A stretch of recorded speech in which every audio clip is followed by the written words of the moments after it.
কিয়ামতের আগে আগে আরো কিছু মানুষকে আল্লাহ পাক কিন্তু শূকর এবং বানরে পরিণত করবেন। এই হাদিসটা কি জানেন? হাদিসটা শুনে রাখেন। এটা আখিরুজ জামান বা কিয়ামতের আলামত সংক্রান্ত হাদিসগুলোর মধ্যে পাবেন। আল্লাহ রাসূল সাল্লাল্লাহু আলাইহি ওয়াসাল্লাম বলেছেন, কিয়ামতের আগে আগে আমার উম্মতের মধ্যে, ভালো করে শোনেন, কিয়ামতের আগে আগে আমার উম্মতের মধ্যে একদল মানুষ বের হবে যারা মদ পানকে হালাল মনে করবে। কাকে? মদ পান করাকে হালাল মনে করবে। যারা বাদ্যযন্ত্র, গায়িকা, নায়িকা এগুলো নিয়ে নর্তকী নাচাবে রাতের বেলা, এগুলোকে হালাল মনে করবে।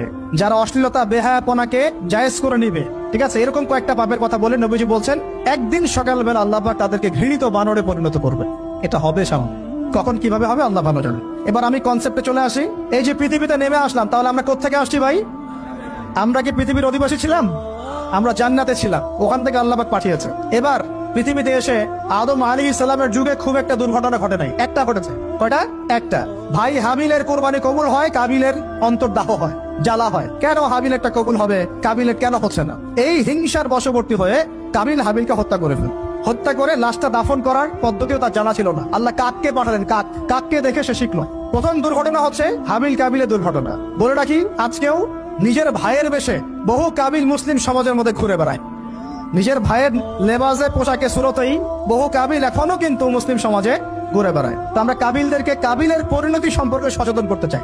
হাবিল বলেছিল, তুমি যদি আমাকে মারতে আসো, আমি তোমাকে মারার জন্য হাত বাড়াবো না। হাবিল জান্নাতে যাবে আর কাবিল জাহান্নামে যাবে। কেন কাবিল জাহান্নামে যাবে? নবীজি বলেছেন, পৃথিবীর প্রথম হত্যাকাণ্ড সংগঠিত করেছে কাবিল।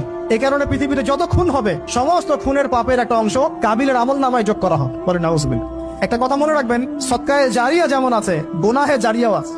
একটা মদের দোকান দিয়েছেন, যত মানুষ মদ খাচ্ছে, সমস্ত গোনার একটা অংশ আপনার কাঁধে আসছে। সিনেমা হল করেছেন, মানুষ সারাদিন নেকটা ছবি দেখে, নগ্ন ছবি দেখে, যত মানুষ এখানে পাপ করবে, সমস্ত পাপের একটা অংশ আপনার কাঁধে যাও। আবার একটা মাদ্রাসা করেছেন, যত মানুষ এখানে দ্বীনি ইলম শিখবে, এই নেকির একটা অংশ আপনি পাবেন ইনশাআল্লাহ। মরে গেলেও কবরে পাবেন ইনশাআল্লাহ। আল্লাহ পাক আমাদের সবাইকে সদকায়ে জারিয়া করার তৌফিক দেয়।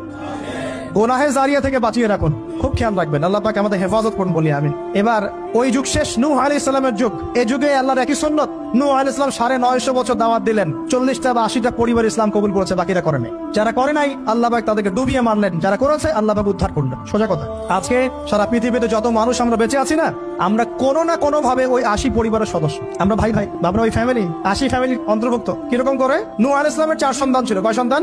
এক সন্তানের নাম হচ্ছে হাম। কি নাম? হাম। হাম ছিল একটু কালো বর্ণের। হামকে দিয়ে আফ্রিকার কন্টিনেন্টে যত মানুষ দেখছেন ব্ল্যাক স্কিনের, কালো স্কিন, এরা সবাই হামের বংশধর। মজা না বিষয়টা? মানুষের অস্তিত্ব পৃথিবীতে, ইতিহাস, এগুলো খুব ইন্টারেস্টিং টপিক। ইতিহাস পড়তে থাকলে আপনি ডুবে যাবেন। কত কিছু বিশ্ব হয়েছে আর কত কিছু হবে সামনে।